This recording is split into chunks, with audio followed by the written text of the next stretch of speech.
What do you see on the screen? Is this a map of the world? You will certainly say, no. But what if someone told you that what you're seeing now is the real map of the world? You would probably feel uncomfortable or even resistant. You'd ask yourself, why is it flipped? And when the map is returned to its familiar form, you feel a sense of relief, as if things are back to their natural order. But have you ever asked yourself, why do I feel this way? You might be surprised to learn that the common map of the world, with Europe on top and Africa below, is not necessarily the scientifically accurate version, or at the very least, it's not the only way to imagine the world. Rather, it's the version imposed by Europe after it dominated the globe. And let me tell you, the map you know today would have looked very different if another civilization other than Europe had dominated in science and power, colonized the Americas, and ruled the world. We would have then found that nation placed at the top of the map. And why speak in hypotheticals?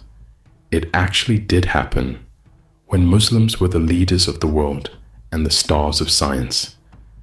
This map you see now was drawn by the Muslim geographer Al-Idrisi 9 centuries ago, long before Europe even knew map-making in its modern form. In his map, Yemen and Africa appear at the top of the globe, while Europe is shown at the bottom. But the question is, why all this focus on the map? Are maps the only things shaped by European scientific standards, or is the issue much broader? The truth is, the map is not the only thing influenced by Western and European dominance. Most of the knowledge, ideas, and values around you today are shaped by this hegemony. The general rule is, the dominant civilization defines people's concepts, tastes, and worldview. This calls us to be cautious about accepting knowledge and science as absolute and ideologically neutral truths. The rise of Europe. The story of Europe's rise began about 5 centuries ago, when it emerged from the darkness of the Middle Ages, driven in part by Islamic civilization and its sciences, toward a new age of science and technology. At that point, Europe discovered the New World. More accurately, it discovered America, a land that brought it gold, silver, and immense wealth. Dr. George Saliba says in his book, Islamic Science and the Making of the European Renaissance, there was a major historical event at the end of the 15th century that shook the foundations of the world order, the discovery of the New World.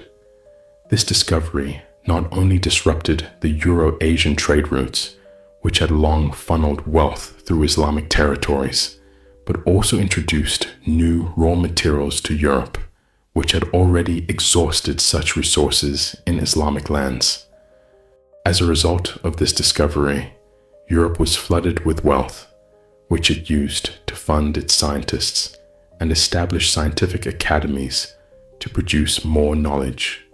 Saliba adds, most of the significant scientific developments in Europe during the 16th and 17th centuries were the outcome of this dynamic flow of wealth directly tied to the discovery of the New World.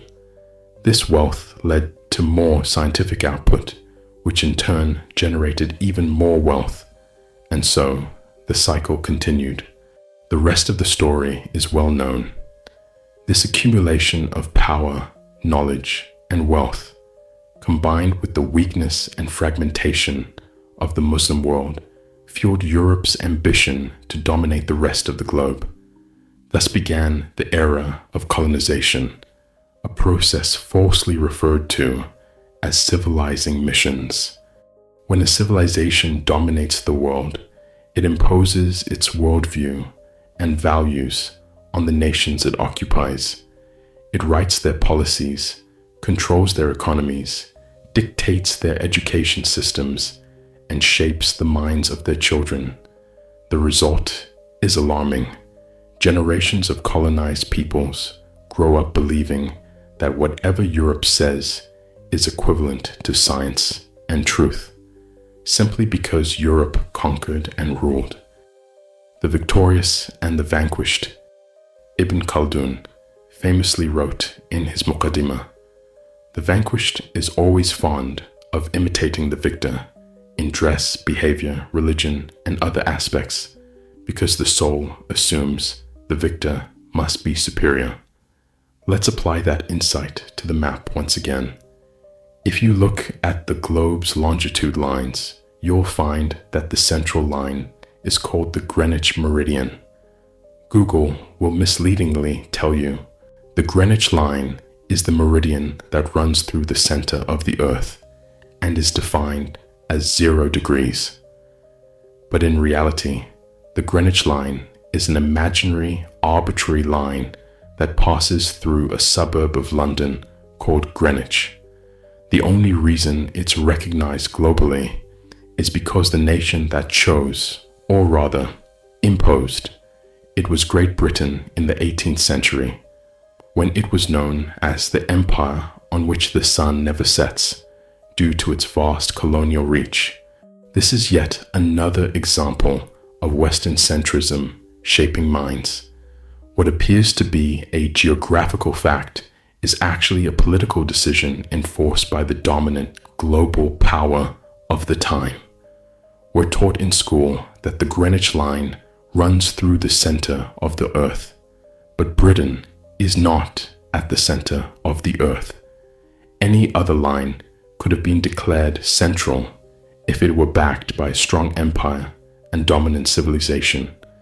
The same goes for what we learned in childhood, that Vasco da Gama or Bartholomew Diaz were the first to discover the Cape of Good Hope in southern Africa in the 15th century. In truth, they discovered it only for Europe and Spain. Africans and Arabs had long known about it. They simply didn't need it, as they already had easier, shorter routes to reach India and China. But the mentality of the dominant imposes its version of history and uses it to control the awareness of others. And as Ibn Khaldun said, the defeated emulate the victorious, adopting their culture, internalizing it wholesale, assuming the victors are always right. The moral crisis of Western centrism. Western centrism today does not only impose its scientific views on the world, it also imposes ever-shifting moral values. Each time the West changes its mind on an ethical issue, the rest of the world is expected to follow. Why? Because the West sees itself as the center and believes the world revolves around it. A century ago, nudity in Europe was seen as moral decay. Today, it's praised as a form of cherished freedom.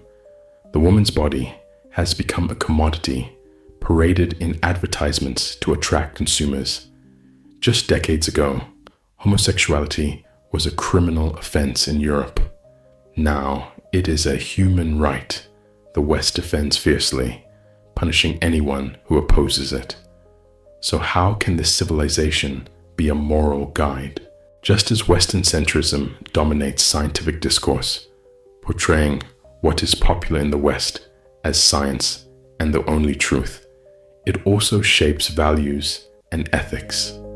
Political and military power may control land, but it cannot control minds, especially those minds honored by God with the knowledge of His book and the guidance of His messenger.